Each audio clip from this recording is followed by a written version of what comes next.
Baseball isn't just numbers, numbers, numbers. This game is not being played on computers. You don't do that with a bunch of statistical gimmicks. You don't put a team together with a computer. We're talking weighted runs created plus, expected WOBA, his sweet spot rate, defensive runs above average, average exit velocity, barrel rate, xFIP, BABIP, SIERA. We are above replacement radio. And welcome to Above Replacement Radio, where we're talking baseball kind of whenever. I'm your host, Chris Gianta. Over there on the other side of the screen is Daniel Curran. How you doing, Daniel?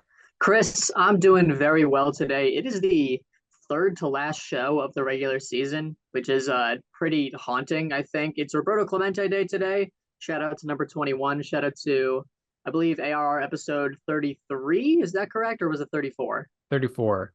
34. Yeah, shout out to episode 34. Shout out to Roberto Clemente. Shout out to the Clemente Museum in Pittsburgh. Very cool place. And yeah, I mean, we are in the home stretch now, very much of the regular season. Yeah, and we're at a point where not everything's settled, but you know, your final team, you know, you're not really going to get surprised at any point of like who's going to be contending here. It seems like the contenders are set. You know, the playoff, you know, the whole playoff picture is not completely set in stone yet, which is great, but there are some emerging teams, especially over the last month or so. And yeah, one of those teams has been the Detroit Tigers, who on August 10, they stood 8 games below 500. They were 55-63 and seemed pretty out of it. Seemed like, you know, playoffs were not going to be a possibility for them.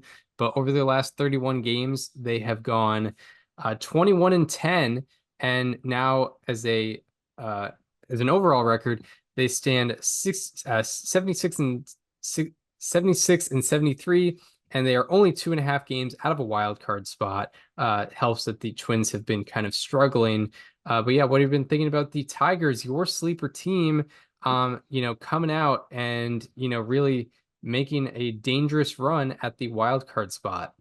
Yeah, it feels good. You mentioned the Tigers were my sleeper team this season, and you know, for a lot of the year, it felt like that was kind of a bust pick from me. And you know, they still might not make the playoffs. It's definitely unlikely that they make the playoffs. I'm checking what the current odds are right now, but they're 2.5 games back of the Twins for the third wild card.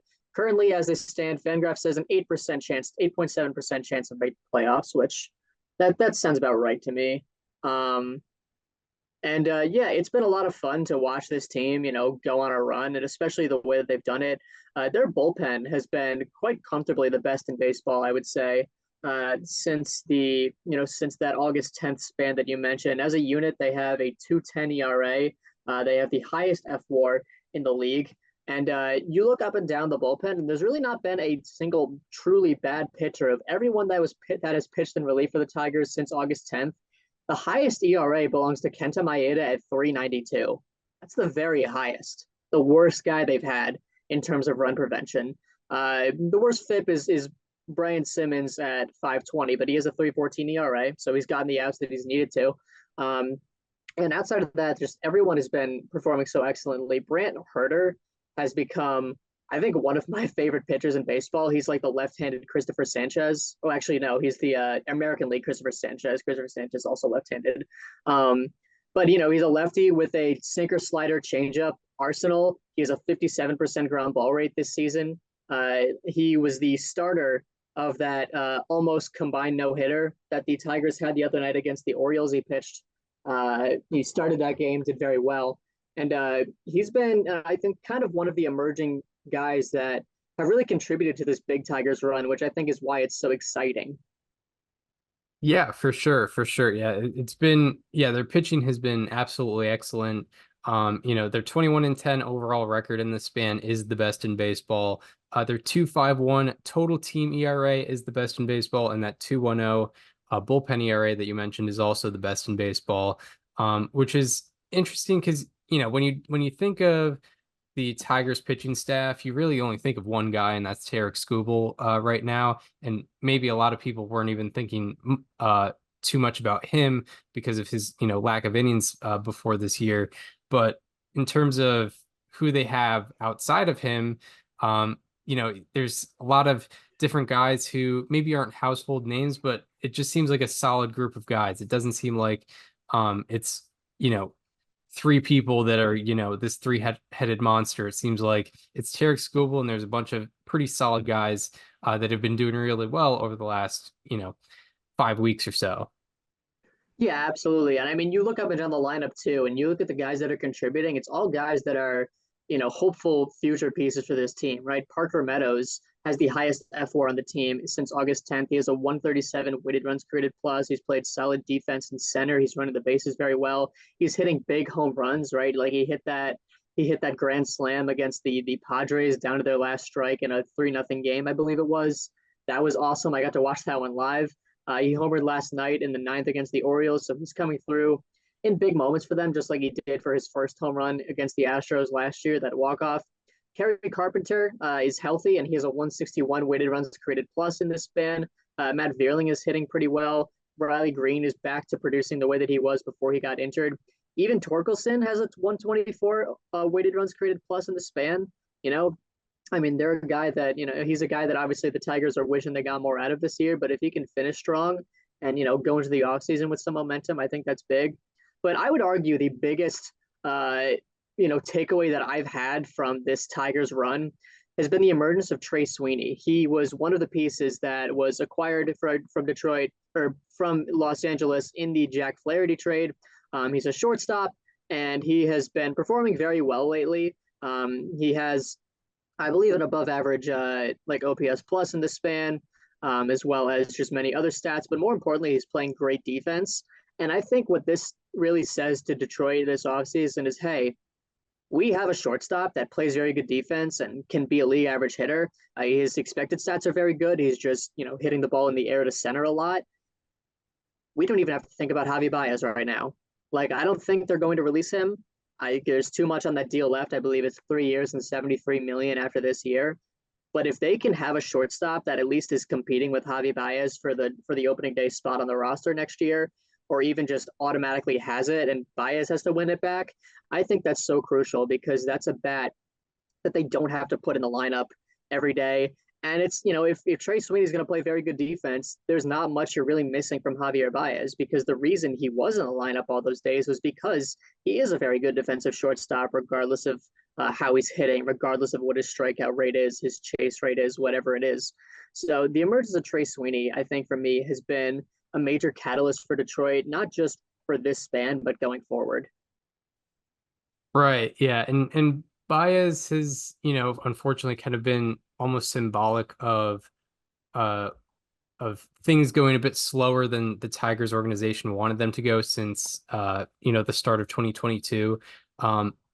Just after 2021, it seemed like there was a lot of hope within the organization, and then things sort of flatlined a little bit afterward. But they've been kind of reemerging, adding more pieces, developing more younger guys, and now they're in the position they're in now. But things could have gone a little bit faster with more production from Javier Baez, who they signed to a $140 million deal. So yeah, if there is some sort of salvation there at that position, I think that's something that the Tigers fan base can definitely get behind. Yeah, just more stuff on Trey Sweeney real quick, just so because I have the actual numbers pulled up now. He does have a 690 OPS this season, which isn't fantastic, but in just 24 games, he has 3 outs above average at the shortstop position. He has a 512 expected slugging. The reason for that is because he has a 35% fly ball rate and a 52.9% straightaway rate. So they're looking at all those fly balls to deep center in Detroit that are naturally getting caught and thinking that they'd be home runs elsewhere. Which, obviously that's a timing thing to work on, but he's hitting the ball hard. He has a 91.9% or 91.9 mile per hour average exit velocity. He has a 13.7% barrel rate. He also has above average bat speed and squared up rate, which is not that common, because squared up rate is normally a stat that caters more to guys with lower bat speeds, because there's less of a threshold to hit for a ball to actually be squared up. But Trey Sweeney is doing both at an above average level. The strikeout rates are actually not that bad. It's only 24.3%, which is below the league average. But I mean, it certainly could be worse. And this is a guy that, is only played 24 big league games. So there's certainly still a lot of growth, and I think a lot of hope that this can be a major contributor for them going forward. Yeah, indeed, indeed. Yeah, it definitely that's definitely something that could work out. Yeah, only 24 years old, and yeah, a 14% barrel rate is pretty wild, especially for someone who he doesn't have a that alarming a strikeout rate, at least yet. He has a No, 24% strikeout rate, which you're is ready to hear about like 30% strikeout rates from those kinds of guys. yeah, yeah, no doubt, no doubt. Yeah, so the and also something to talk about optimistically with Detroit is they have the fifth easiest strength of schedule remaining. They Um, actually yeah, indeed. They have they four play against the Baltimore again. They play who I do they think play? the White Sox series really Yeah, like that probably anyone weighs them facing the down. Anyone who faces the White Sox automatically has a because it takes up so much of your schedule, even if it's just one series. Yeah, because of how much worse their winning percentage is than everybody else, it's gonna drag it down. Oh, you Um, got 3 games against teams with a 300 winning percentage or worse. It's great. yeah, yeah, exactly. It's So like a fourth of your season. so they have so they have three against the White Sox, they have three against the Rays, three against the Royals, and four more against the Orioles. Um, so if so long as they sweep that White Sox series, I think they're in a decent spot. It's just like it's kind of a pressure cooker. You feel so obligated to win those games if you're a postseason contender because of how bad the White Sox are. But yeah, at the rate the Tigers are going, I could see them definitely doing that. It's just a matter of you face a semi-cold Orioles team that they've split a series with so far, and then you face the Royals who have been really good. That could And be a then big series. yeah, it's going to be a big series, especially with playoff implications, whether that be seeding or even beyond that. And then yeah, the Tigers' biggest competitor, or biggest competitors, I should say, the Mariners and Twins are back to back in strength of schedule remaining. They have the 13th and 14th hardest, so very middle of the pack there.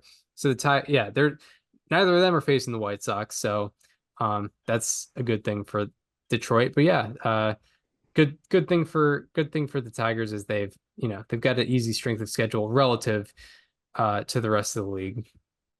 I love, you know how when you go on Baseball Reference and you go on a team's page and you can see like that like line of like the results from every game where it's like the green arrows pointing up and the red arrows pointing down.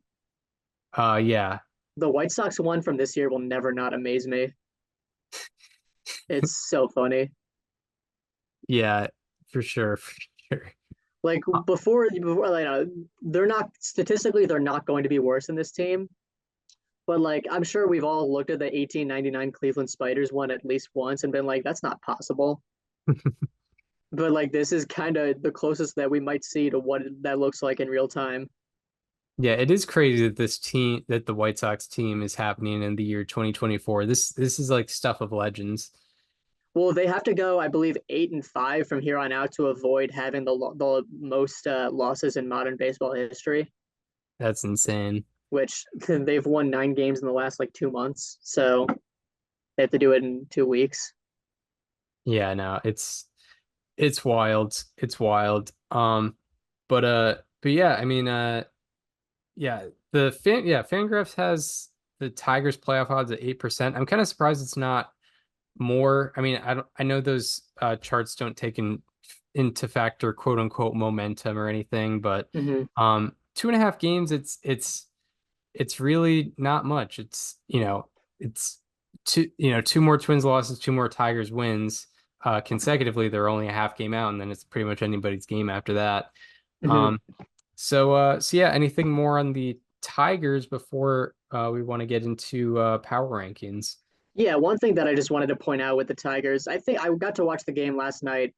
They didn't win, but they scored a couple runs in the ninth and made it interesting late against Corbin Burns, who just pitched very well for the Orioles. But I think it's very cool to see that many people showing up to Comerica Park at this late in the season because it matters.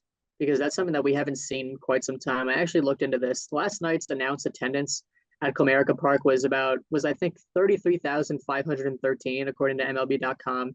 And I looked it up, and since 2017, there have been only two games at Comerica Park in September or October that have had a larger attendance than last night's game. And they were the final two games of the 2023 season because it was Miguel Cabrera's retirement weekend. So that was a very, yes, those games were more highly attended, but it was for a different reason, right? Like those people weren't going to the game because they wanted to see the Tigers win and make a push for the playoffs. They were going to say goodbye to a franchise legend. So this is the first time in a while that we've seen people showing up to Detroit uh, in these kinds of crowds because they want to see the Tigers make a playoff run. And I don't know, I really enjoy my childhood is watching great Tigers teams, right? Like the 20, like 11 through 14 teams were awesome. And I like when I was a kid, I was just so used to seeing that ballpark, sold out. And I remember the Tigers used to put up that like graphic behind home plate at the end of every season saying like thank you to 3 million Tigers fans. And it's cool to see that again this late in the season. Yeah, indeed. Yeah.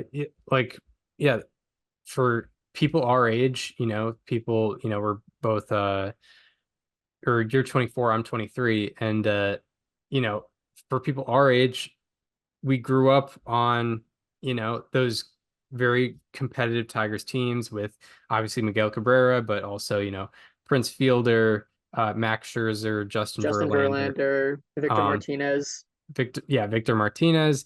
Yeah, like that was kind of our first Omar impression. Infante, Yeah, Omar and Brendan Bosch, Andy Brennan Dirks. Bosch, Jeremy Bonderman. Yeah, Yeah, you know. we grew up on those legends of Hmm. Detroit. Mr. Tiger 2.0, pretty much. So, but yeah, the like it's kind of it would be cool to see that back because it's been pretty rough since 2015. Yeah, 2015. It's been pretty rough. They haven't made the playoffs at all in How that happy span. do you think Jason Benetti is that he gets to call meaningful games in September instead of being with the White Sox still? Yeah, it's it's quite the change of pace for Like sure. I know that Benetti like grew up in Chicago and he grew up going to White Sox games, and I'm sure he loved having that job. And I don't think it was actually his choice to leave it. I don't know, but I have a feeling he's looked at that season and been like, man, I'm glad I'm in Detroit. Yeah, no, I definitely I definitely see where you're coming from there. Um, but yeah, anything more on the Tigers? No, I think that's kind of everything I had. I mean, we'll both speak more about them in a little bit with power rankings, but I think that's all for now. Yeah, so we're gonna be doing something I don't think we've ever done this before, but it feels No. right at this point in the year because I feel like there's been so much movement or like teams that started hot have really kind of fallen off. Teams that started cold have or started average have really soared in like the second half. I feel like how we're viewing the season right now is much different than we viewed it maybe 3 months ago. So I kind of wanted to power rank these playoff teams or these teams that are within playoff contention. We went down to anyone within 4 games or anyone who's currently in a playoff spot. So I think the worst team record wise is the Red Sox in this scenario, who have a puncher's chance at the playoffs. I guess we're both holding out hope there. Um, but um, but yeah, it's I feel like it's interesting because yeah, we're how we're viewing the season is much different than how we would have viewed it even just before the All-Star break. So we're talking about 16 teams. It's not a full power ranking of the whole league because who has time for that? But it's just the power ranking of who's contending right now. So yeah, who's your number 16 team?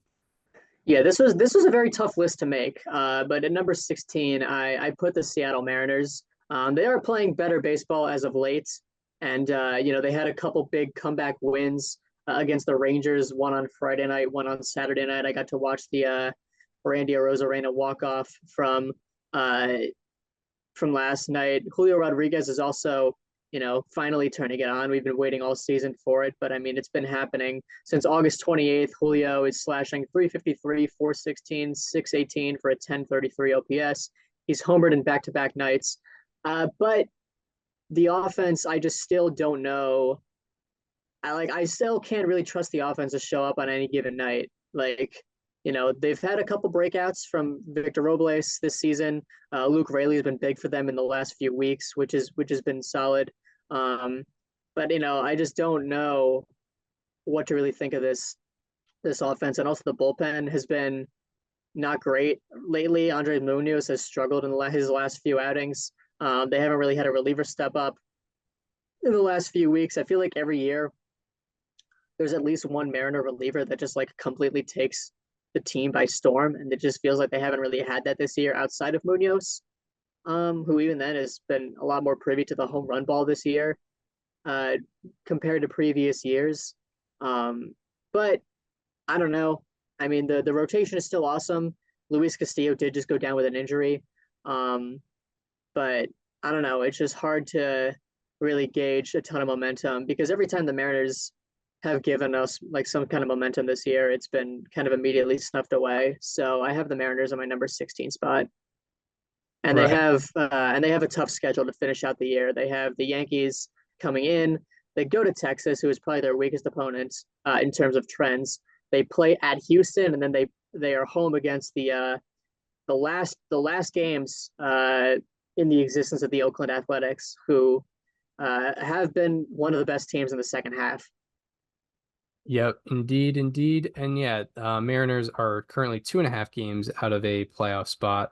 My number 16 team, it's the Red Sox. Just, they've been trending in the wrong direction over the past month or so. And B, they kind of are what we thought they were.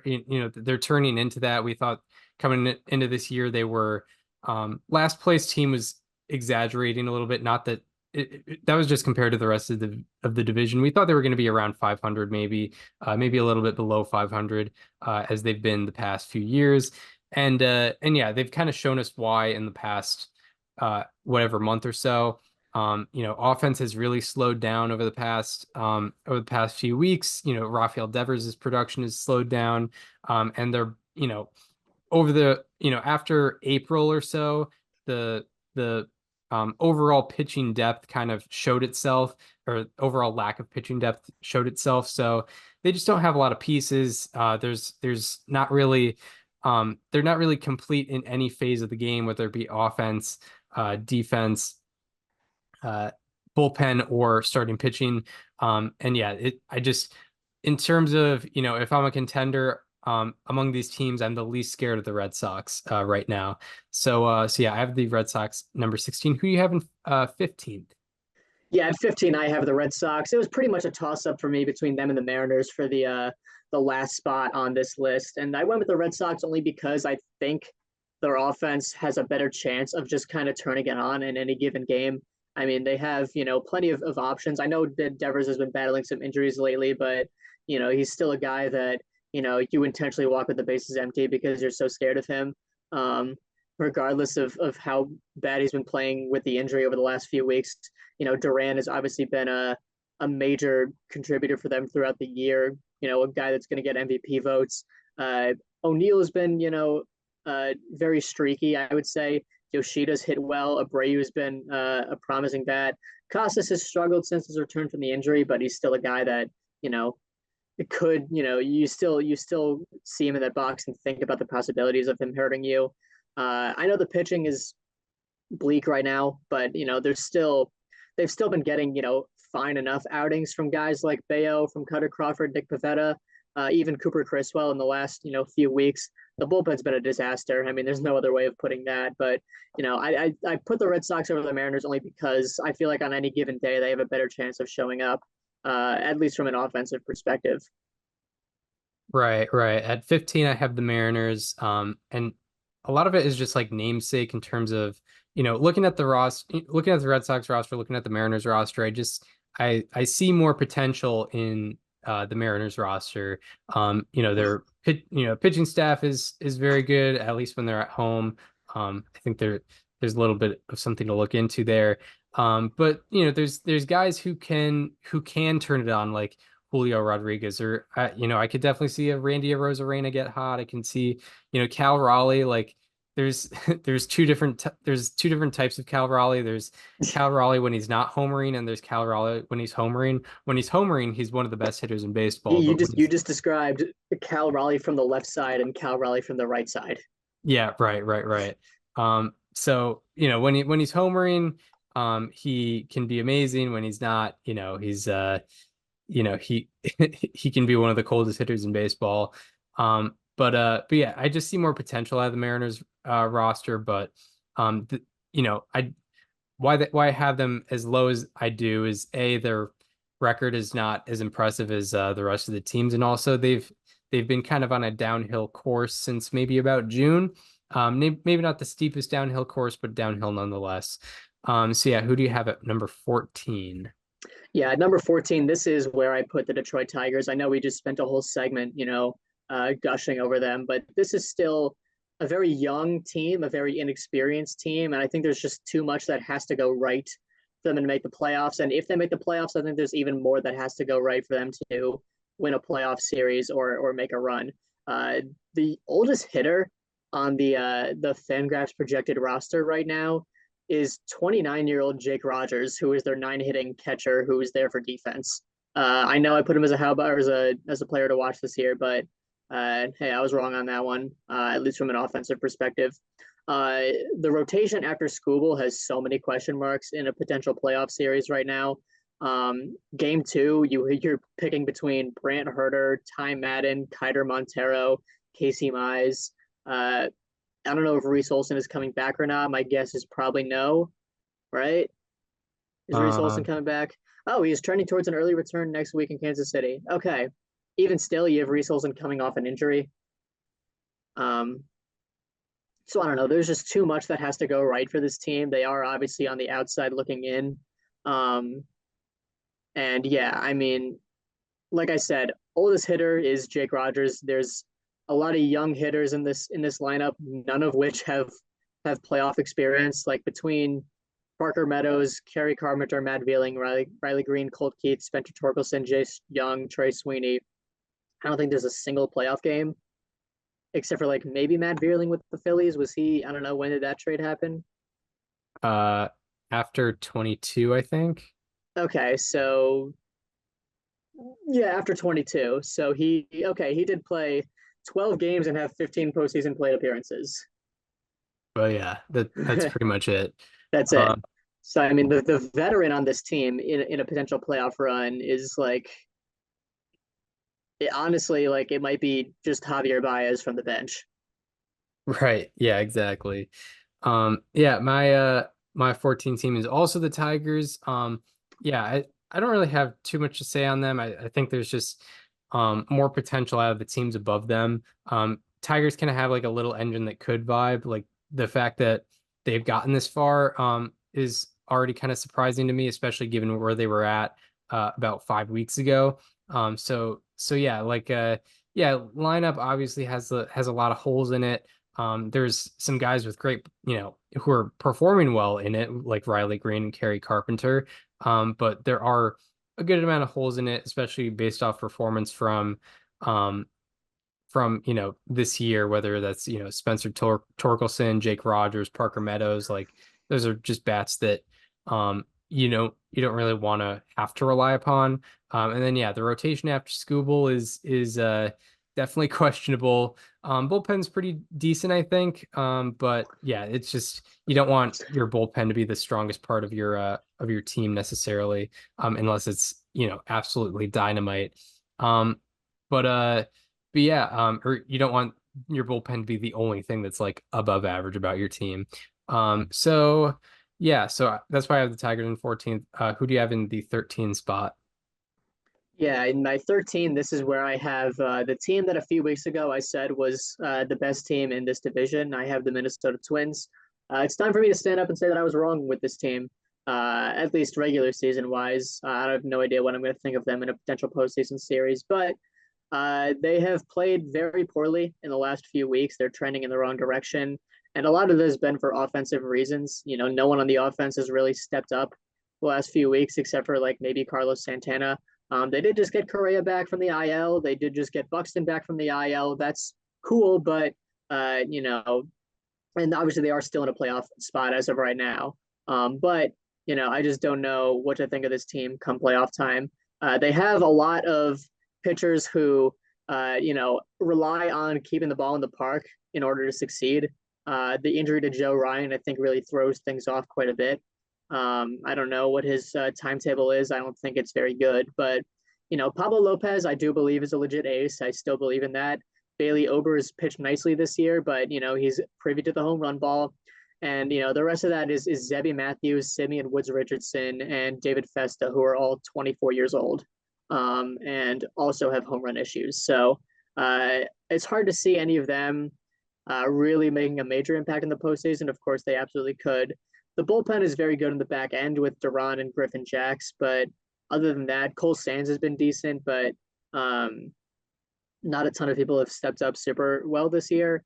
The offense has just been too questionable over the last couple of weeks for me to put them any higher than 14th or 13th. So in 13, I have the Twins. I also have the Twins in 13, and a lot of that has to do with how they've been trending over the past however many weeks, 3-4 weeks. I'm trying to identify the exact span here. Actually, I think August 23rd is when things kind of went awry. They're 7-14 in their last 21 games, so that doesn't help for sure. I do like their talent. That's why I'm putting them ahead of the Tigers and whatnot. Tigers, Mariners, Red Sox, because I do like their talent. Carlos Correa just came off the IL, which is a big addition for him. He's in the middle of a good comeback season, so having him back in the lineup is going to help them out. I still, overall, I like their lineup a good bit. I like the way Pablo Lopez has been trending over the past 8 or 9 starts or so. So that's pretty good, but just the way they've been trending has been pretty alarming, and there's just a lot of good teams who have not been doing as poorly as they've been doing over the past about 3 weeks. So I think if the Twins were if they had the exact same record but were 14-7 in the last 21, I might have them a lot higher because of the talent they possess. But just the way they've been going, I don't love them right now, especially given the fact that if the season ends today, I think they have to go to Houston to play a playoff series, so that doesn't help either. Who do you have in your 12 spot? Yeah, in my 12 spot, this is, I think, where the hot takes start to flow, because I have a team that is likely going to win its division. I have a team that has been one of the best teams in baseball all season and is even threatening for a number 1 seed in the playoffs. I'm talking about the Cleveland Guardians. I have them in my 12. For one, because I think they are trending the wrong way. They have the lowest weighted runs created plus in the second half out of all 16 teams that we are discussing in this segment here today. Stephen Kwan, I mentioned recently on a slightly alarming, has been struggling to hit lately. Andres Jimenez has been, he started out hot but hasn't been quite the same. There are a lot of guys on offense, especially. I think there are a lot of guys that they're really going to need to hope for to do well. I think the one given is Jose Ramirez. He'll be stellar like always. But they've gotten a lot of offensive contributions as of late from guys like John Kenzie Noel, from guys like Kyle Manzardo, Lane Thomas, who I think are big X factors, but how they're all young. This is Lane Thomas's first time on a team with playoff potential. He was on the Nationals for a bunch of years. He was on the Cardinals before they were as kind of like a lesser role player. But in the rotation, there's a lot of question marks as well. I'm guessing Tanner Bybee is probably the game 1 starter for this team. And after that, it's some kind of combination of Gavin Williams, of Matthew Boyd, Ben Lively. I don't know. I mean, Shane Bieber certainly isn't coming back. I don't know if Alex Cobb is coming back. He pitched like a game or 2 for them and went back on the IL with a right hand blister. Okay, so he'll probably be back for the playoffs. So, but even still, he's pitched 2 games this year. It's hard to imagine you can slot him in and trust for a great outing. They do have the best bullpen of any team in contention. I will give them that between Class A, Hunter Gaddis, Cade Smith, and several others. But I think there's, again, just too much that needs to go right for this team. The rotation worries me. The offense outside of Ramirez and, a potential big performances from a few guys worry me. And I have the Cleveland Guardians down in my 12 spot. And yeah, my number 12 kind of contrasts how I viewed this team heading into the season, but just based off of what things have looked like since like the All-Star break and even a little bit beyond that. And this is kind of also a hot take as well, but I have the Orioles at number 12. Despite them having one of the best records in baseball right now. I think they're at 84 and 65. However, in their last 59 games, they are 27 and 32, which is, obviously, 5 games below 500 over a 2+ month span. That's not very good. Also, where their total roster is at right now is not that encouraging. Kyle Bradish being out is not good. Grayson Rodriguez being on the IL is not very good. There's just outside of Corbin Burns, there's a lot of guys who have a lot of questions about starting games for the Orioles.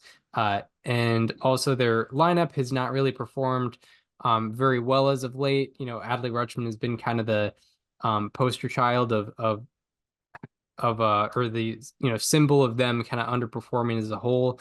And also on the IL in terms of guys in the lineup who are on the IL.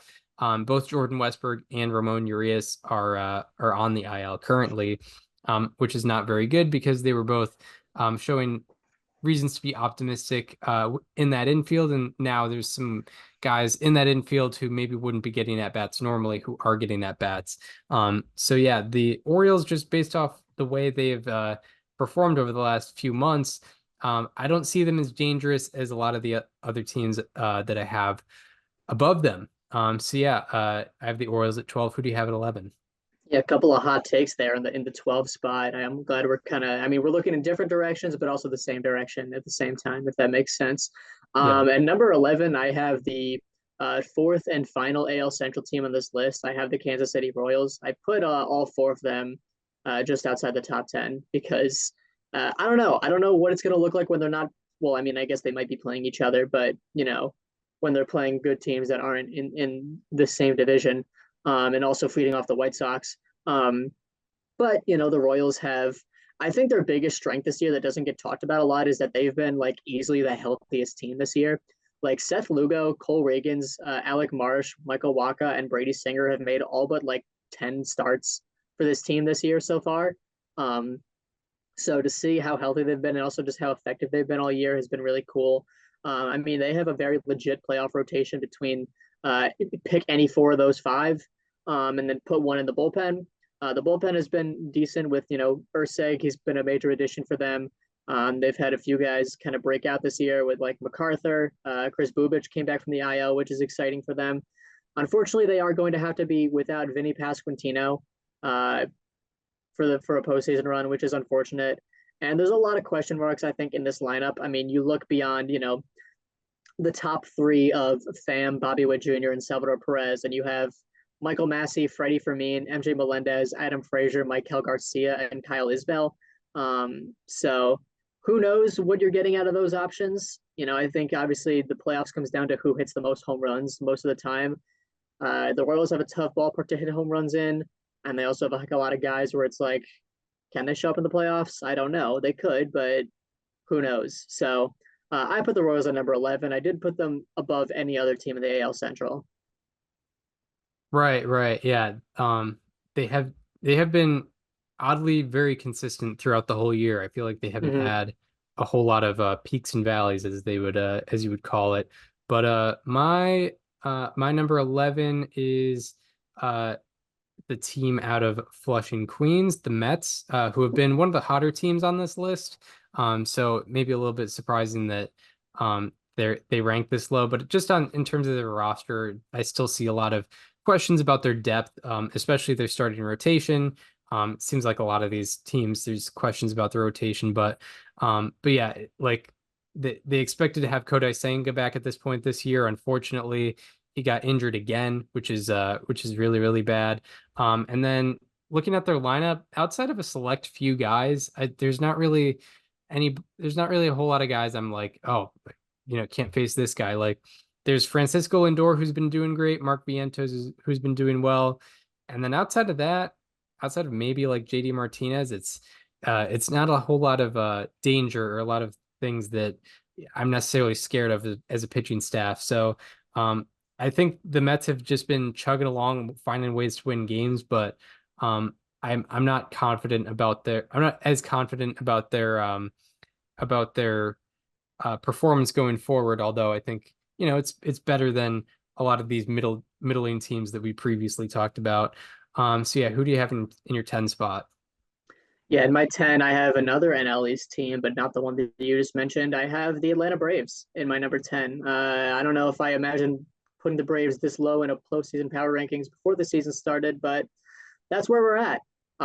This team has been plagued by some key injuries this year. They lost Spencer Strider very early. They recently lost Reynaldo Lopez, but I think they'll be getting him back before the postseason. Of course, they lost Ronald Acuna Jr. to a second torn ACL. They recently lost Ozzy Albies. They lost Ozzy Albies a while ago, but they lost Ozzy Albies. They recently lost Austin Riley. They lost AJ Minter. So they're down a lot of people. And I mean, same thing I mentioned with the Royals. The top four in the lineup is Michael Harris II, Jorge Soler, Marcell Ozuna, and Matt Olson, who's turned it up recently. But beyond that, it's Ramon Laureano, Sean Murphy, Orlando Arcia, Gio Urshela, Whit Merrifield. And Sean Murphy's kind of the name out of that group, but he hasn't been performing very well. His ground ball rate is up like 12% this year, which is not very encouraging, along with all of his exit velocity and hard hitting stats. The rotation looks solid, as it has been in the past. I mean, you have a legit four-man with some combination of Chris Sale, Charlie Morton, Max Fried, Spencer Schwellenbach, who's looked good for them this year. The bullpen's been pretty great with guys like Raisel Iglesias, Joe Jimenez, Aaron Bummer, stepping up, Pierce Johnson as well. So that's definitely an encouraging part of it, but there's just so much of this lineup that it feels like a lot is missing because a lot is missing. And for that reason, I put the Braves in my 10 spot, but there's always that potential. Yeah, for sure. My number 10 is your number 11, I believe, the Kansas City Royals. I have at the 10 spot. And yeah, I as the days go by, the less and less I can doubt them, the more and more I'm put in a position where Forced. not only I believe in them, but I have to believe in them. It would be silly not to. It's been a pretty wild experience to see them go from a 56 win team to a team that's probably going to win somewhere between whatever, like 87 and 93 games or whatever. So yeah, I mean, they're becoming more and more undeniable. That rotation has looked good the entire year. Bobby Witt Jr. is obviously looking like one of the best players in baseball, and there's a decent supporting cast around to kind of keep that lineup moving and keep them scoring runs. Yeah, I think just the way that they've been consistent all year has impressed me a good bit.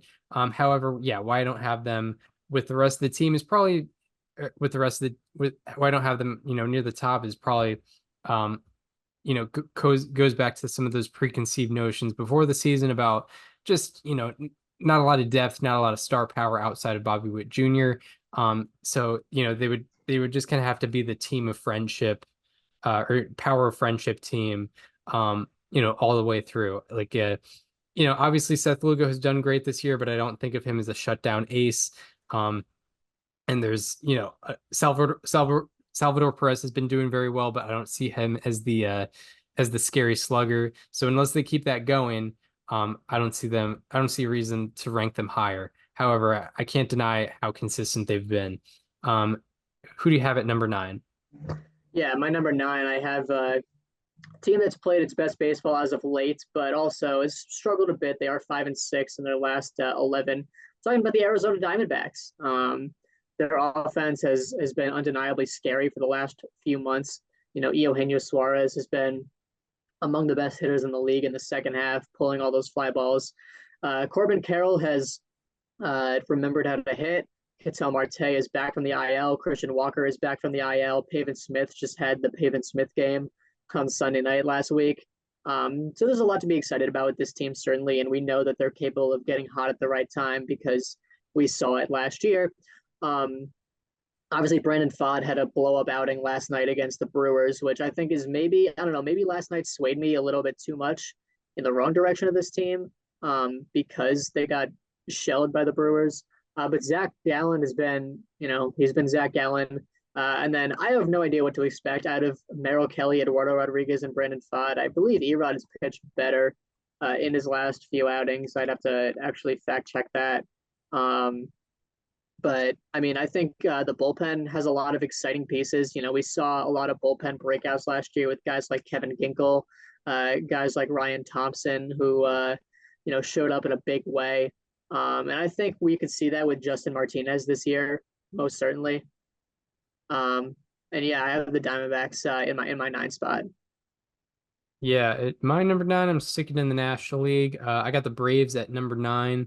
Um, part of it is just like a little bit of a vibe. Like, there's a lot of players on this roster who have a lot of experience trying to win at this point in the year, whether it be, 2021 closing up that division race, 2022 closing up that division race because we know how close that was. I mean, they literally had the same record as the Mets.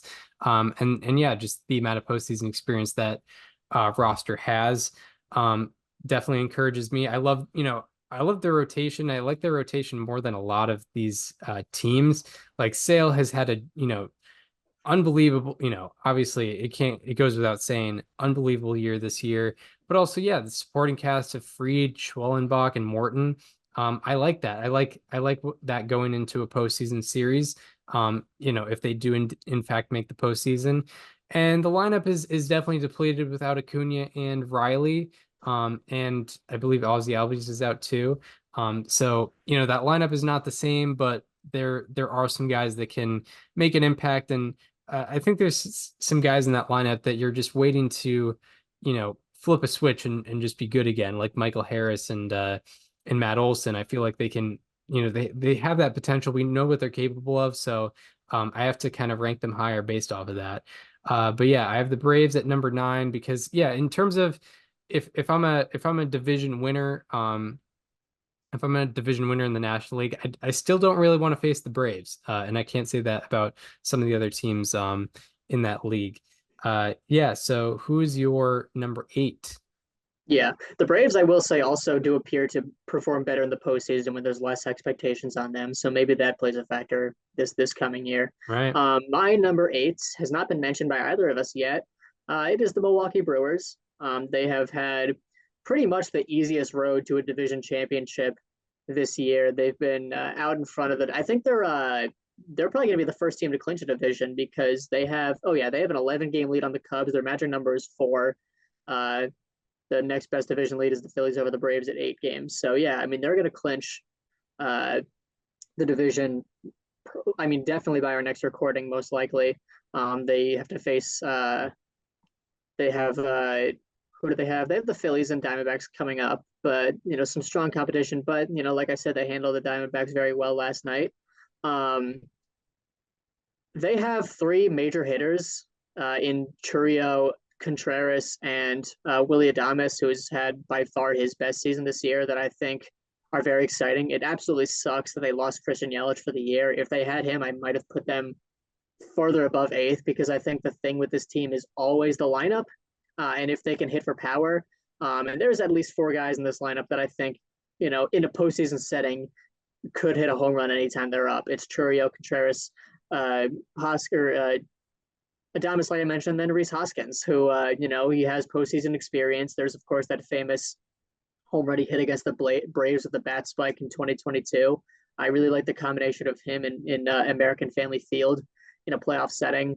They also just have a lot of good contact guys that, I think are capable of getting hot at the right time. I mean, I feel like anytime I watch the Brewers, it just feels like Bryce Terang, Garrett Mitchell, Blake Perkins, Sal Frelick are all just the same hitter. You know what I mean? Yeah. But I mean, they all have a lot of potential and they're all very young as well. So that's exciting. From a rotation standpoint, it's very hard to gauge what exactly they do, but that's been the case all season. I mean, it's Freddie Peralta at the top. You know that. And then I think Tobias Myers has earned himself a postseason rotation spot. He's pitched very well for them this entire season. He was 1-15 and released by the White Sox 2 years ago in the minors, and he's gone from that to this. So that's been awesome to see. Aaron Savali, Colin Ray, Frankie Montas, whatever they want to go from there. And then the bullpen, you know exactly what it is. It's Devin Williams, it's Trevor McGill. Aaron Ashby came back recently, which is awesome. I would love to see him. I would love to see him win his stuff again. But you know, this team has fooled me many times going into September's and going into October's. So I am a bit cautiously optimistic, and that's why they're in my 8 spot. Right, right. Yeah. In my 8 spot, I'm sticking in the General Central. I'm talking about the Guardians, who you have at your 12 spot. And yeah, I probably would have had them lower, say maybe a week ago, but I've been encouraged by their play as of late. And I haven't been really watching them a whole lot and seeing how they've necessarily won the games, but they are 8-5 in September. That is the best September record in the American League. And it's more of a vibe thing where, like, you know, they were dangerously close to losing that AL Central lead, and they, you know, gained separation kind of with the snap of a finger, and they got, you know, they got away from the Royals, definitely got away from the Twins, and something about that just really encouraged me about this team. And yeah, I mean, there's definitely some alarm bells about that lineup, how they've performed in the second half. The depth is not what we're used to with Cleveland in terms of their starting rotation. However, the bullpen, yeah, the bullpen is the best in baseball. They have the best bullpen ERA, best bullpen FIP, and there's something to be said about, you know, the biggest change in terms of strategy with playoff baseball as opposed to regular season baseball is the distribution of innings between starters and relievers. So they're going to have more of those relievers in the bullpen, or more of those relievers, more of those bullpen guys out there during the postseason. So I guess that is a slight advantage that they would have. But yeah, with the Guardians, I think I'm just more optimistic about how they responded to the pressure of almost losing that division lead, and maybe there's something more there with the team than we thought about them, you know, coming in. Who do you have at the number 7 spot? Yeah, I have in number 7. I have a team that you mentioned a few teams ago. I have the New York Mets. I still think that there's another run somewhere in them. I know that they're tied with the Braves right now. In terms of remaining schedule, they have what do they have? They finish off with the Phillies today. They have the Nationals at home, and they go out to Philadelphia. So, you know, they have some tough competition in there, and the Phillies are obviously still playing for something, but they've played well recently. Lindor did just miss his first game of the season with an injury, but he's in the lineup tonight, so that is definitely a very good thing.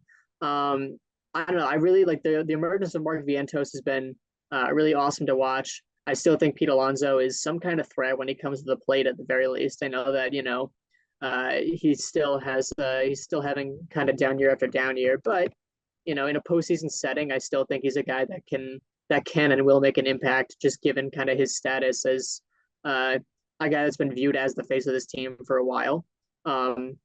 Nimmo has been cold for a while, but you know, there's certainly a guy that can get hot. And I don't know, this is another vibes thing, right? I mean, like they've been playing very well in the last like month or so. The rotation is interesting because I don't think there's a true ace in this rotation. There's just kind of a lot of guys that have been pitching pretty decently.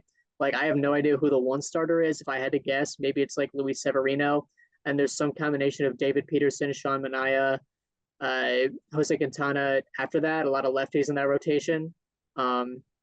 And in the bullpen, you know, Edwin Diaz has not been the same this entire year, but he's been better lately. Reed Garrett's been better lately as well. But yeah, this is a vibes thing, and I'm picking the Mets to make it over the Braves and yeah, get there. Yeah, right. I have the Brewers at my number 7, so yeah, we're one off there. Mhm. Yeah, I with the Brewer, they're extremely weird to evaluate. It seems like every year they're extremely weird to evaluate. And every year there's a new strength of their team. It used to be their starting rotation. I don't think that's the case anymore. It used to be their lineup, and maybe that's the case again. Their defense is very good this year, which is why I think there's some big ERA FIP differences and why there's some guys who are not necessarily dominant who are doing well this year. I did just see that the Brewers pitching staff has the luckiest difference in batting average and expected batting average, and I think a large part of that is their defense. But yeah, just I I have a lot of question marks about the Brewers. With their rotation, they have the sixth worst rotation FIP in baseball. So that's something that probably doesn't translate well over the long term. Their bullpen looks nice, offense looks nice, but it's really just a thing where I never really know what to expect with the Brewers heading into the postseason. So I guess I just put the middle of the pack. But yeah, who do you have at who do you have at your number six? Yeah, number six, I have your number 12, and probably the biggest discrepancy that we have. I do have the Baltimore Orioles. Yeah, things have been rough in Birdland for a couple months now, no doubt. But I still think there is a lot of star power in this lineup. The rotation is definitely a question mark, but I think having Corbin Burns and like a true ace at the top of the rotation makes a difference over a team like last year that really didn't have that. And yeah, the rotation after him has a lot of question marks, but I like Zach Eflin as a two option, especially assuming that he pitches primarily in Camden Yards for game two. Game three, it's I don't is Grayrod like I think actually has like some kind of timetable where he could come back. The latest update, according to Fangraphs, was that he could face hitters sometime this week, but that was last week. So, who knows with Grayrod? He could have a bullpen role, if anything, because that's something they certainly need. But, in the three, it's a guy like Albert Suarez, it's Dean Kremer, Cade Povich, whatever they want to go with. I still think there's a lot of star power here, even if Adley Rutschman has the lowest slugging percentage in the league in the last 3 months. He's still a guy that you have to be careful around because he walks a lot. Gunnar Henderson's been excellent. He homered last night against Detroit. Cedric Mullins has hit a lot better lately. Santander has 40 home runs this season. Ryan O'Hearn has a lot of power. So there's a lot to be excited about in this lineup. And I know that things haven't gone exactly the way that they had hoped this year, but I still think this team is a threat to just about anyone that they can face. So I do have the Orioles in my number 6 spot. Yeah, my number six is I believe your number 9 team on the power rankings, and that is the Arizona Diamondbacks, who it's mostly a matter of how they've been trending. They have the second best second half record in Major League Baseball behind the San Diego Padres. And I think part of what makes me optimistic about the Diamondbacks is like if you ask me, how did the Diamondbacks have to have the second best second half record in baseball? If you ask me that at the All-Star break, I'd be like, well, Corbin Carroll needs to get better. Zach Gallen needs to start pitching a little bit more dominantly. Eugenio Suarez might need to get hot, and all those things have happened. Things that needed to go right have gone right, and I feel like there's some sustainability with that. We know what Corbin Carroll is capable of. We know what Eugenio Suarez is offensively capable of. We know what Zach Gallen can do. He's a Cy Young finalist. He was a Cy Young finalist last year. And their rotation is somewhat top heavy, but most of the rotations out there in this power ranking list are like there's not a whole lot of 1 through 5 just dominant rotations. So I'm willing to take that. I think I can trust their bullpen enough. And their offense, I mean, they have the highest OPS in baseball overall this year, not just, diluting it to a span. In 2024, the Arizona Diamondbacks have the best OPS in baseball. So, and they're pretty much at full health, by the way, too. Ketel Marte just came back and Christian Walker just came back, as you mentioned. So yeah, I think it's just a matter of everything that's need to have gone right, development wise has gone right. And I feel like there's a little bit of we can rely on that a little bit. So yeah, I have the Diamondbacks at my number 6 spot. Who do you have at 5? Yeah, I believe that you and I have the same top 5 in terms of the teams in it, because I don't think any of my top 5 teams have been mentioned by you at this point. Number 5, I have the New York Yankees, who I do think will be the eventual winners of the American League East.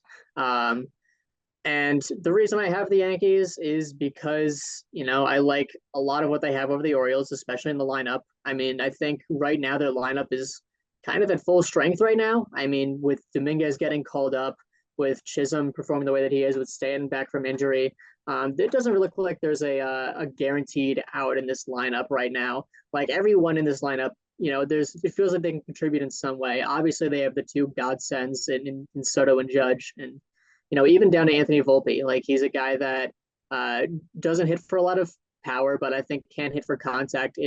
When he's at his best and plays obviously strong defense at a big defensive position.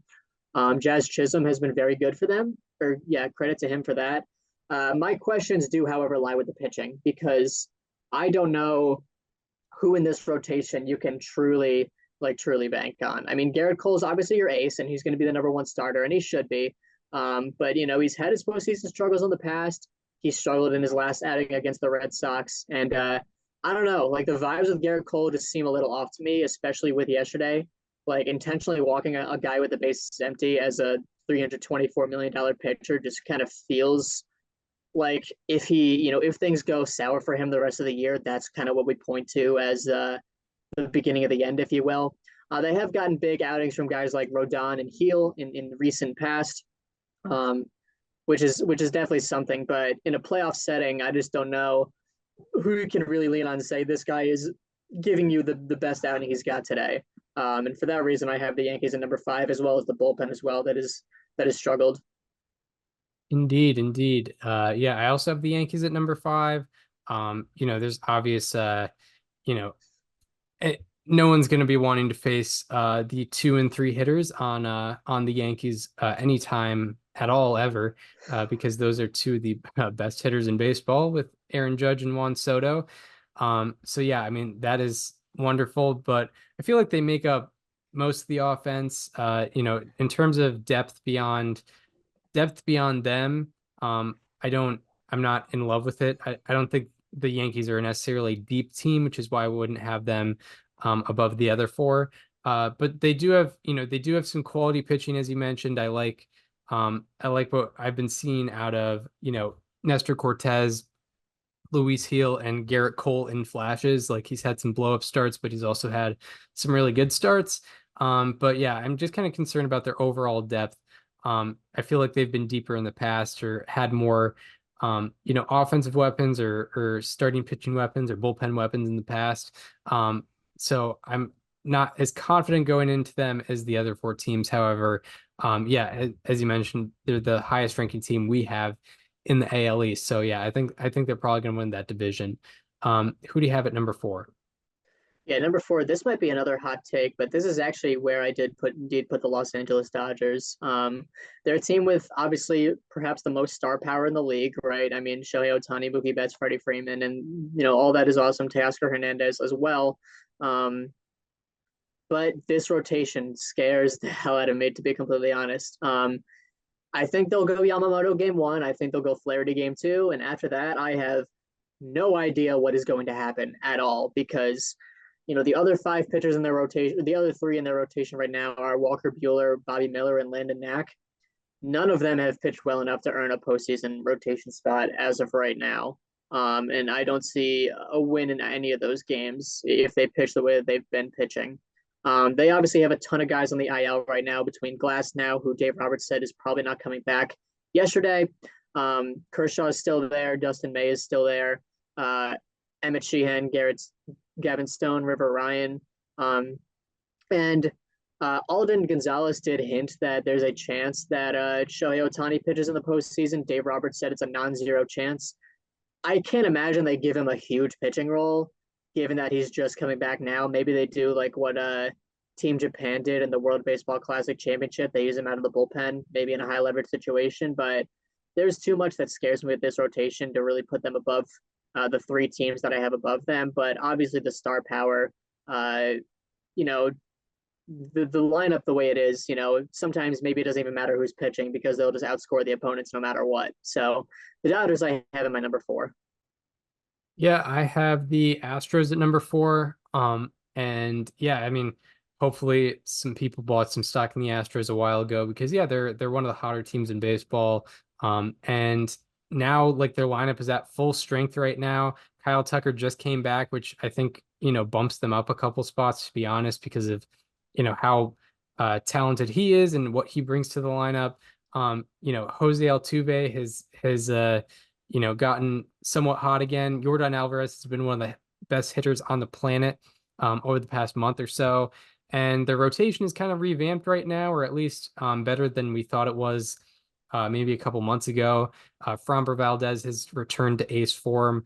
Yusei Kikuchi has been a quality addition for them, and Hunter Brown has had some development that we were optimistic could happen a year or two ago. So yeah, things are looking great for the Astros. Bullpen looks pretty good as always. And they do have the best record in baseball since June 18th. So yeah, and maybe why I don't have them as high is I don't think they're as deep as they have normally been, or I don't think their ceiling is as high as it's been in the past. Their depth is there, but I think their ceiling is not as high as it used to be. Back a couple of years ago. But yeah, I could easily see them making a deep postseason run. Who do you have at number 3? At number 3, I put the San Diego Padres. I really like this team.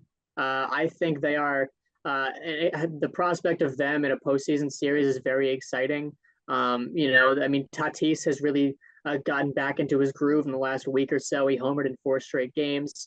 Machado has been in his groove for the last couple of months now as well. Bogart's homered this week. So, all of the stars that they have are kind of playing like stars again, which is very exciting. And on top of that, they've added Luis Arias over this past year, who famously has only struck out twice since the All-Star break. He must have one of the best weighted runs created plus in the league, right?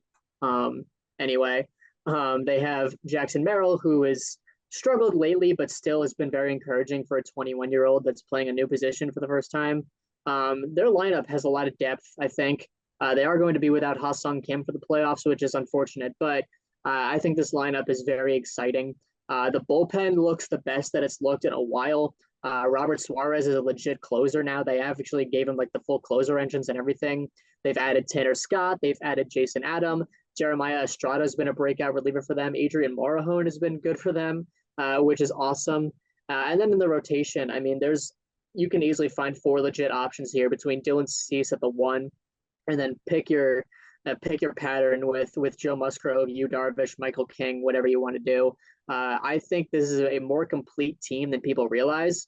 We've seen them make an unexpected run in the postseason before, and I think they have the potential to do it again. Yeah, for sure, for sure. My number 3 team is the Los Angeles Dodgers. And I won't get too deep into it because I feel like the evaluation of them is very similar to what it was last year, and my evaluation is similar to yours in that they have a lot of holes in the rotation. They have they have an all-star rotation on the IL right now, unfortunately. The obviously Tyler Glass now is pretty much not going to be pitching for the rest of the year. Bobby Miller did not turn into what we kind of wanted him to turn into, and Clayton Kershaw is also on the IL right now. Obviously, it's good to have Yamamoto and Flaherty, but not a whole lot of depth there. However, yeah, I have them ranked above everyone else because I think they do have the best lineup in baseball, just guy for guy. And performance-wise, I think they have the best lineup in baseball. But yeah, there's obviously some depth issues, and things might look, how we view them now is kind of how we viewed them last year. So I have them at number 3. Who do you have at number 2? Yeah, number 2, I'm guessing the team that you put at number 1, but I could be wrong. I have the Philadelphia Phillies. I am putting them at 2. They obviously were the best team in baseball. They have the best record in baseball. They had the best record by far for quite a while. They haven't played as well the last few months of this season. They played like a 2-1-month stretch where they played like 500 ball. But they're still, I think, certainly going to be the number 1 seed in the National League, more than likely at this point. Obviously, that could change. But, we've seen what the vibe is in Philadelphia in October.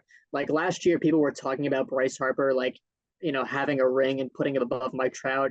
when they were up 2 games to none in the NLCS. I still can't believe they lost that series, but I think there's going to be a major revenge tour for this team this October. Kyle Schwarber is hitting very well. Trey Turner's come back and is hitting very well.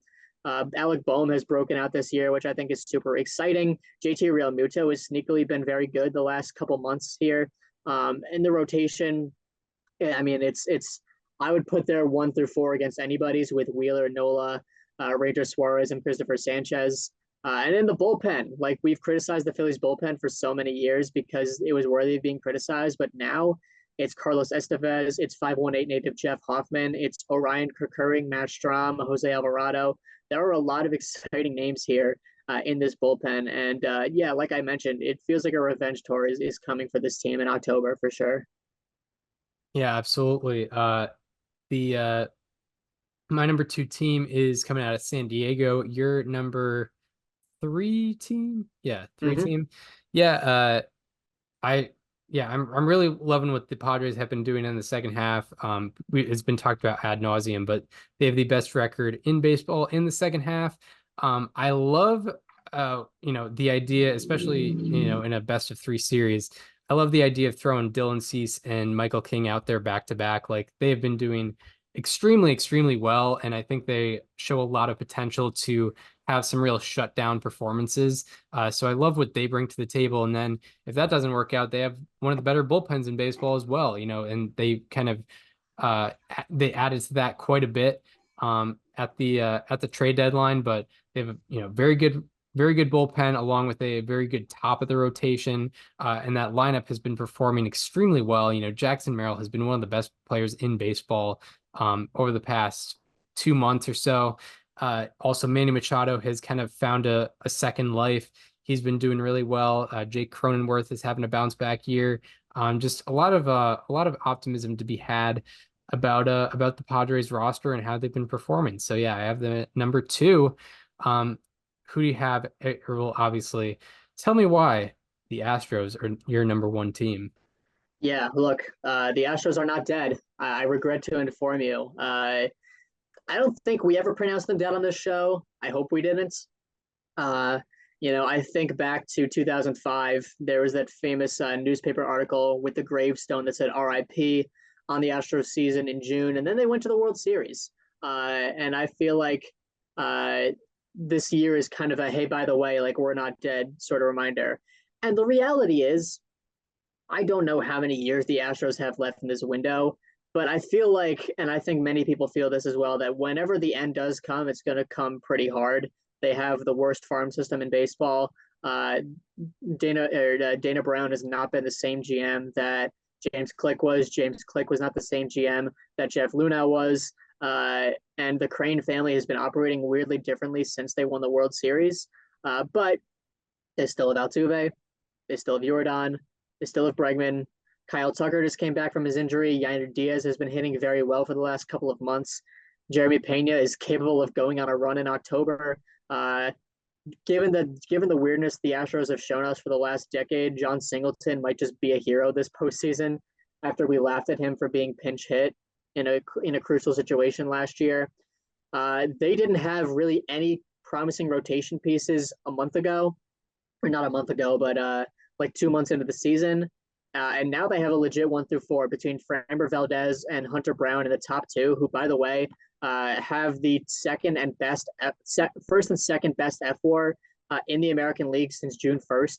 They have literally the 2 best pitchers in the American League since June 1st. At the top of the rotation, they have Yusei Kikuchi that they got from the trade deadline. They have Ronel Blanco, who has pitched very nicely this year. Even Spencer Arrighetti has had very good strikeout to walk numbers in the last couple of months. They're doing all this kind of without Justin Verlander. I mean, he is there, but they don't need him. Like if you covered up the name and left Justin Verlander off the postseason roster, no one would bat an eye, which is amazing. In the bullpen, Josh Hader's still been Josh Hader. Brian Abreu struggled early in the season, but has been very good as of late. I still think there's a lot of potential from guys like Ryan Presley, Hector Neris. There is, just enough names to where, and also like I think there's the reason to point out like Dusty Baker's not managing this team anymore, and he, despite everything, didn't manage well last year, even though they got within 1 game of the World Series. I think Joe Espada is going to be a much better option for them this year. And I think this is going to, kind of be a reminder. Hey, by the way, like we're still here, just letting you guys know. And for that reason, I have the Astros #1. So yeah, now as to why I have the Phillies as my #1. I think they just have the most healthy talent on their roster. They, pretty much everyone's healthy except for I believe Alec Boehm, but they've just 1 through 9 in the lineup. I feel like there's just dangerous guys all throughout it. They have a very complete lineup. They have a very complete rotation.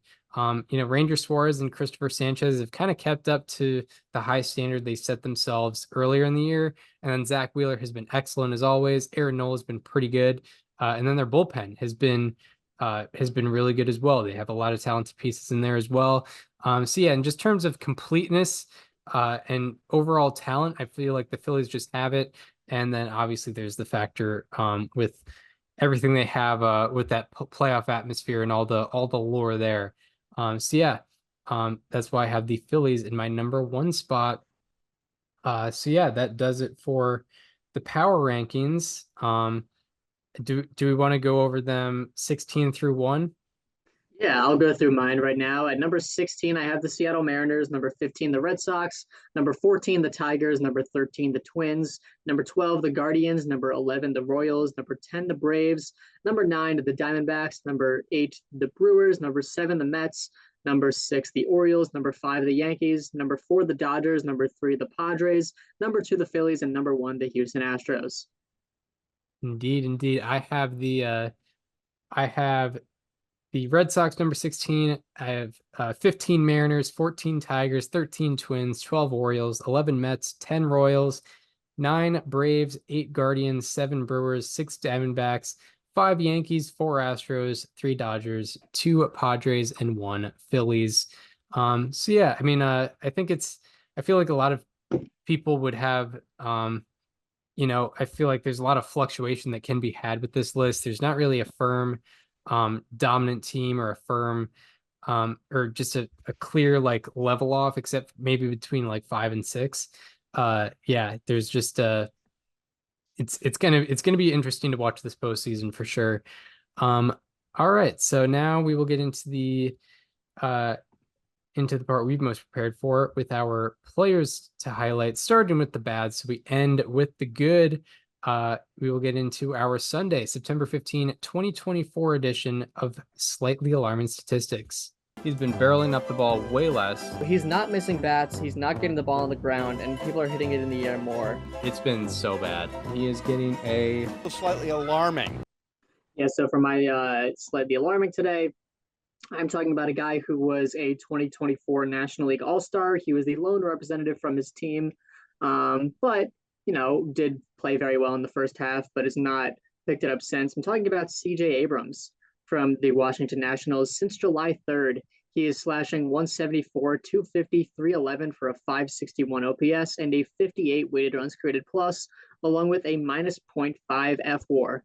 Among the 153 qualifying hitters in this span, C.J. Abrams ranks dead last in batting average, tied for last in OBP, 7th lowest in slugging, 5th lowest in OPS, 5th worst in weighted runs created plus, and tied for 3rd worst in F/WAR. So among qualifiers, he's been a bottom 5 player in the sport since July 3rd. His strikeout rate has gone from 19.2% before the span to 24.2% in this span. It's gone up by 5% over nearly half the season.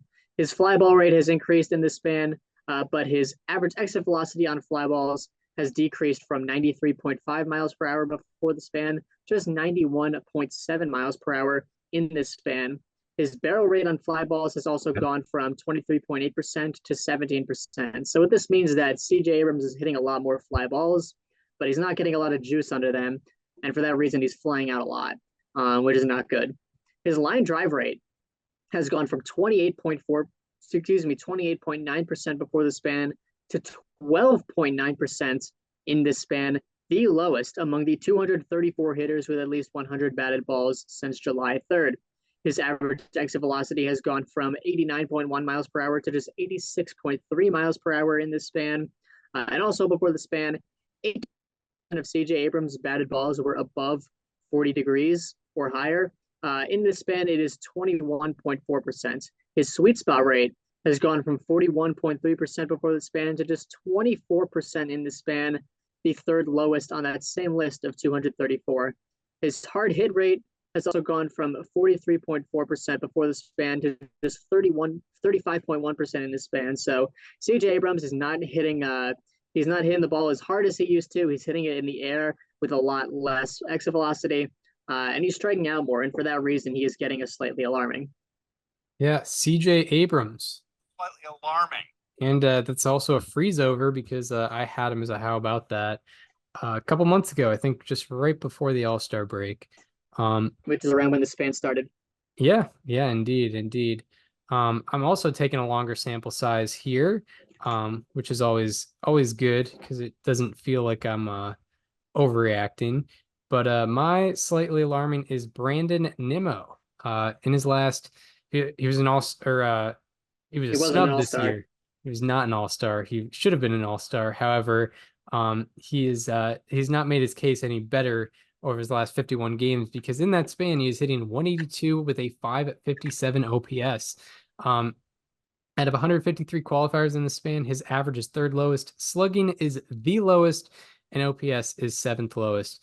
Out of 116 hitters with 750 plus pitches seen in the span, his expected batting average is third lowest, expected slugging is the lowest, and expected WOBA is fifth lowest. So on both slugging and expected slugging front, he is at the lowest. Part of this has to do with a drop in average exit velocity. His average exit velocity has gone from 92.7 miles per hour to 89.1 miles per hour. His fly ball rate has gone from 28% to 23%. Line drive rate has gone from 28% to 21%. Pop-up rate has gone from 4% to 8%.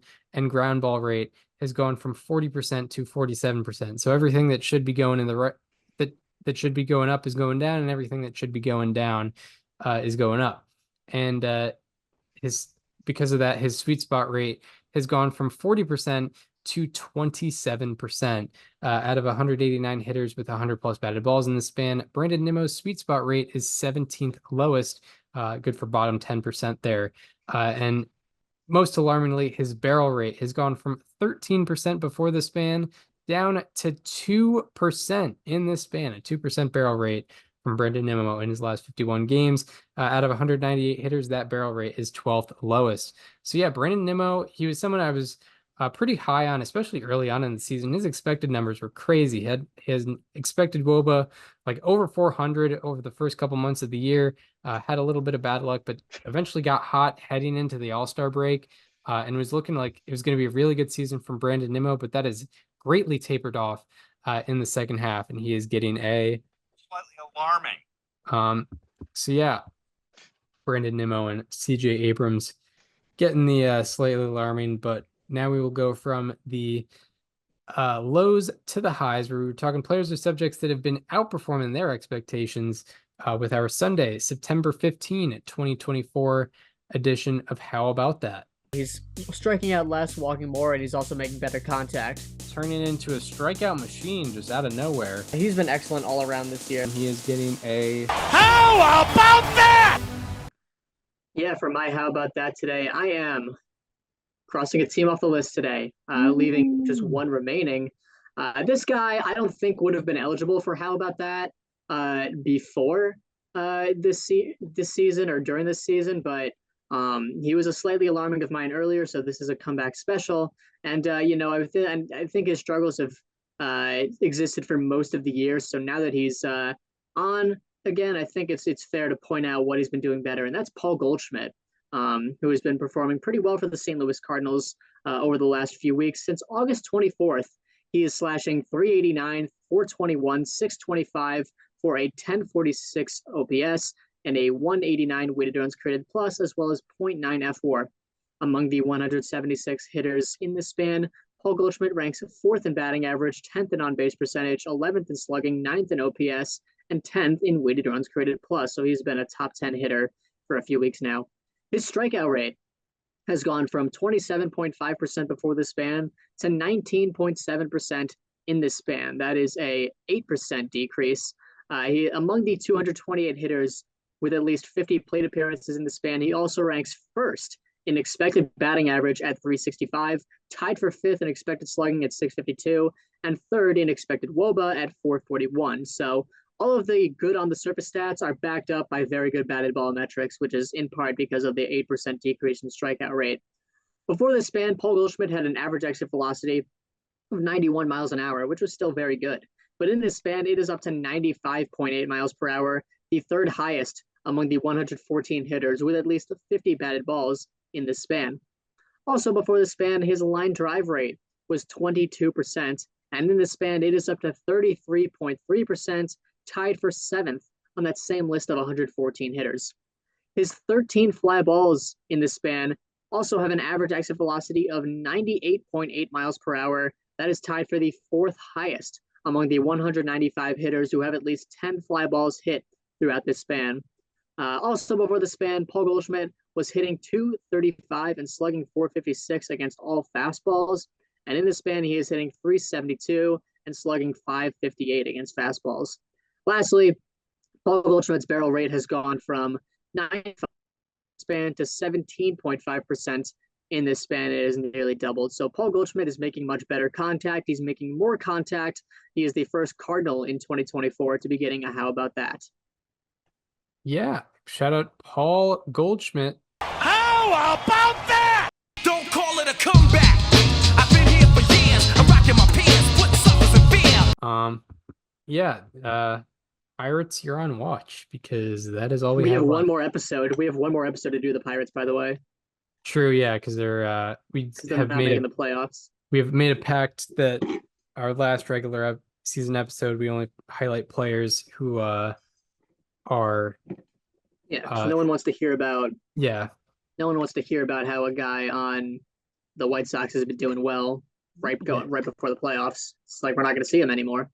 It's like, oh no, this Marlins player is doing poorly. How is he gonna turn it around? Will he turn it around 6 months from now? Yeah. My how about that is another comeback special. And this is a shorter sample size, but he has been doing really, really well, especially under the surface. I'm talking about Cedric Mullins. You can't escape him. In his last 11 games, Cedric Mullins is hitting 351 with an 1157 OPS. Out of 174 qualifiers in this span, his on-base percentage ranks 9th, slugging ranks 6th, and OPS ranks 6th.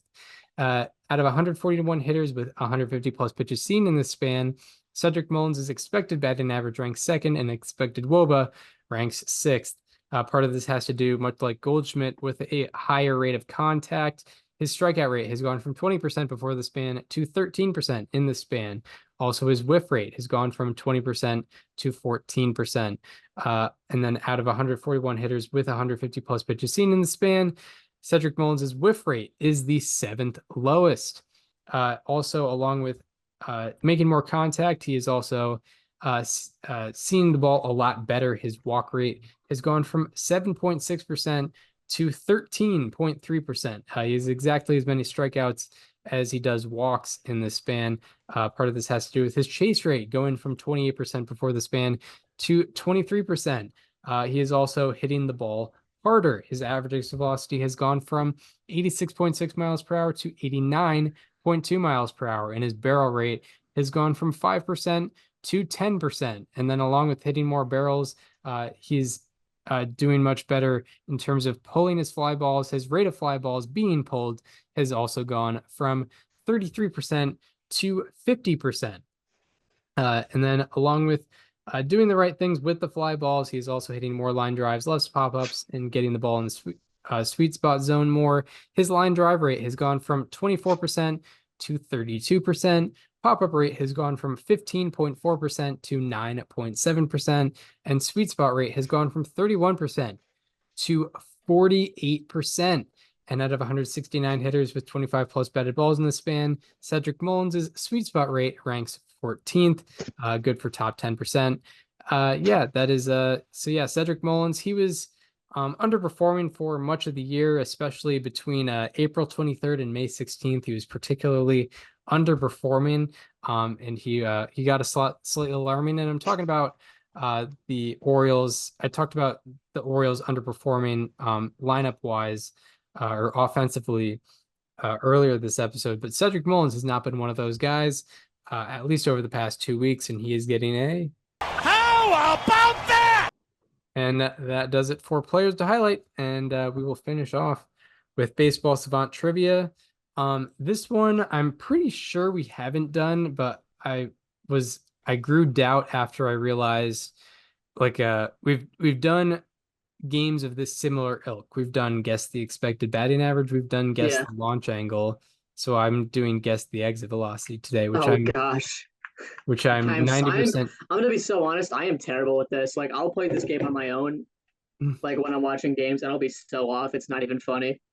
So yeah, what we'll do is if you're within a range of 15 points, that's 1 point.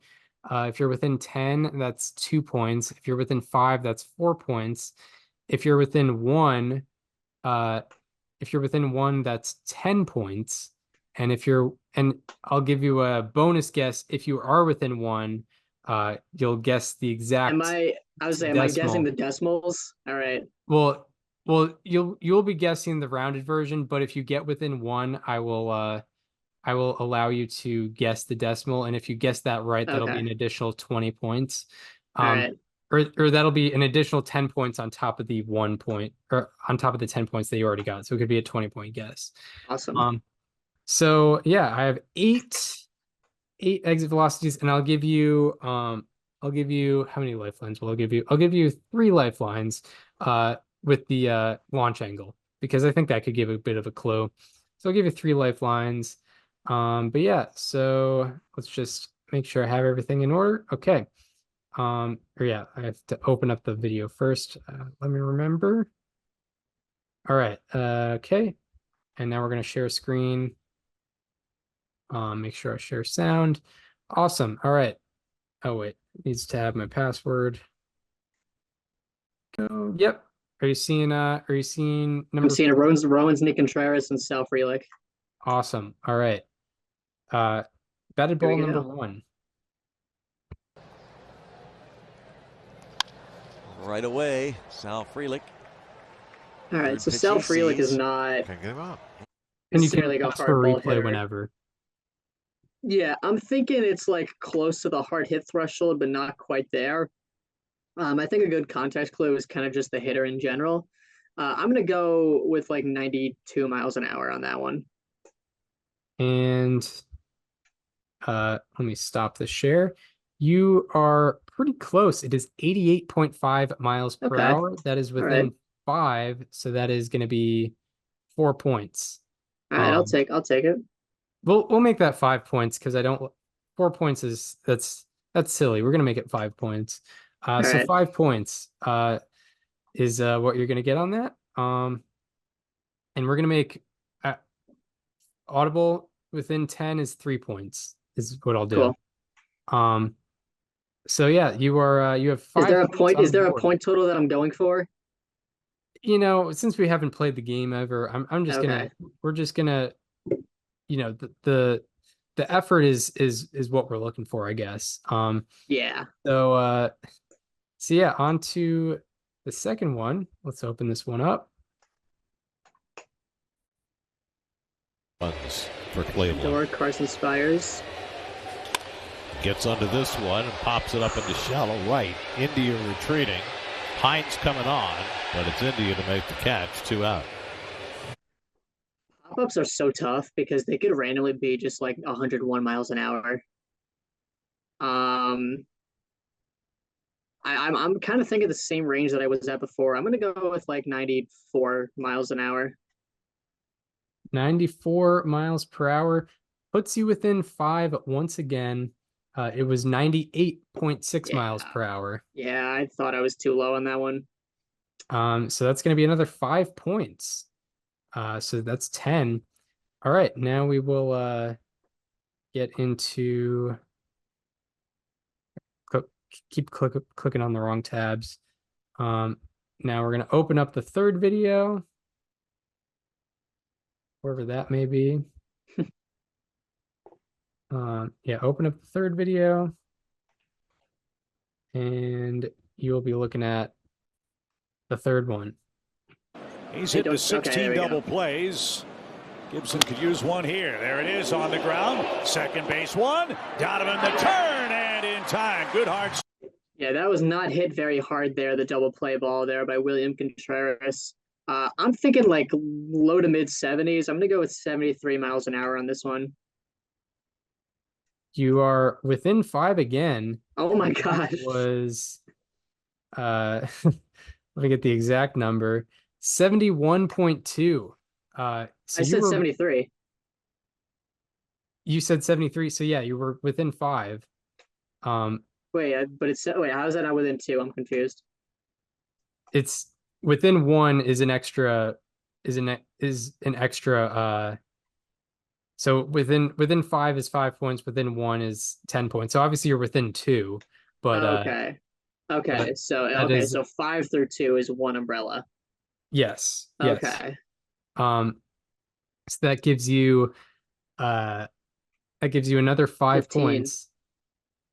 So yeah, I putting in, like, haven't hit the home run yet, but I think that's like Yeah, 3 I'm hitting doubles in a row. singles. Yeah, that you're getting on base for sure. Yeah. So that is 15 points for Daniel. Now we were gonna get into the fourth one. I'm doing a Luis Ariz here. Yes, indeed. Manny Machado, Elvis Peguero. Comebacker from this man, Machado, who lines a single to right field to open up the inning. Yeah, that's a rope. For the Padres. That's a rope from Machado. That got through pretty quickly. Manny's obviously capable of a lot of power from all sides. I'm thinking like 106 here. 106. 106. It was 100.8. Unfortunately, that brings you out of the 5 window, and that gives you 3 points. All right. So that'll give you 18 on the day, as we are halfway through this one. All right, on to number 5. On to number 5 here. Gonna open it up. Here we are. All right. And he definitely did not finish it. I think he was a little overwhelmed. Payoff pitch is a slow shot over to Alonso. Scott covers for the out. 2 away. Yeah, that's probably a similar exit velocity to the William Contreras one. That one was 71. I'm thinking that was maybe a little softer. I'm going to go 68 miles an hour on that one. So this one I knew was going to be a tricky one. It was 45.4 miles per hour. That's so cheap.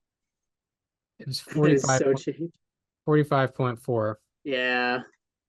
It's like the swing bunt almost. I mean, bunts are less than that, but yeah, it just got enough in the air to where it was very deceptive. But yeah, that's 20 degrees of launch angle. By the way, you still have I should have reminded you. I forgot. Yeah, I have the lifelines. So, I don't really.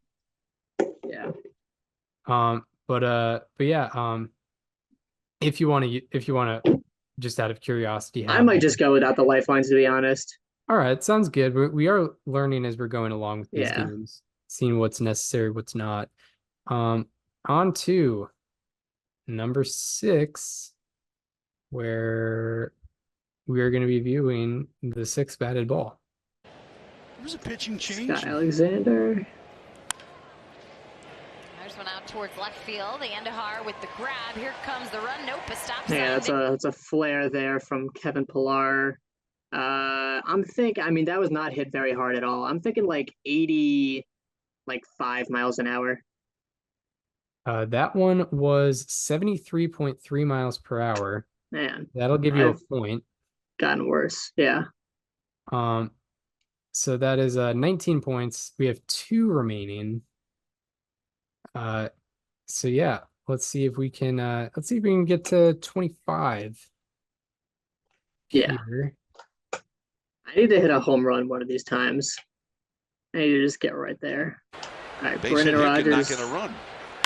Fastball, and Luciano with the underhand feed to Estrada.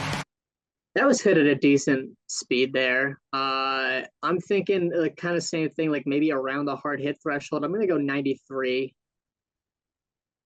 That one was 105.6. Oh, So that's going to be another point. yeah, another point, but not particularly close. No, yeah, it's So I'm tough. at what, 20 now? I need to get within 5 on this one. Yeah, if you want to get to 25. All right, the final one. Let's take a look. It's gonna be Jose Altuve up there. That's what And I there we see. are. Darius People like the Hines autocorrect, they pitching. type in Blummer trying to be, have fun and talk. It always autocorrects to Bummer. Really? Oh, it's great. And some of the sentences are awesome. That is so tough because that got through a lot quicker than I thought it would, but he hit it off the end of the bat. I'm gonna go. Can I see that one again, actually? Absolutely. People like the autocorrect, they type in Blummer trying to be, have fun and talk. It always autocorrects to Bummer. Really? Oh, it's great. And some of the sentences are awesome. This is just me going off the eye test, and that could be very wrong. But that pitch was 83 miles an hour, and it looked like it got at the middle faster than it came in. I'm gonna go with like 8 an hour on that one. What was the exact number again? 89. That was 74.3 miles Really? per hour. That one fooled me completely. Yeah, that is within 15. That's another point. So that is It's 21 another point. points. 21 points. I started out strong. Yeah, started out strong. I had think it in the part of first it half, is, not gonna lie. I think both of us do try to get a little bit trickier as we go along. So sometimes that does happen. But yeah, that's Savant Trivia for this week. We've hit all three except for actually we haven't done projected distance ever, I don't think, but that's a Yeah. really tough. That'd be a really tough one. I mean, it might be worth a shot one day, but yeah. Maybe one day, but we've done guess the expected batting average, guess the launch angle, and now guess the exit velocity. So yeah, anything more you wanted to add before we wrap this up?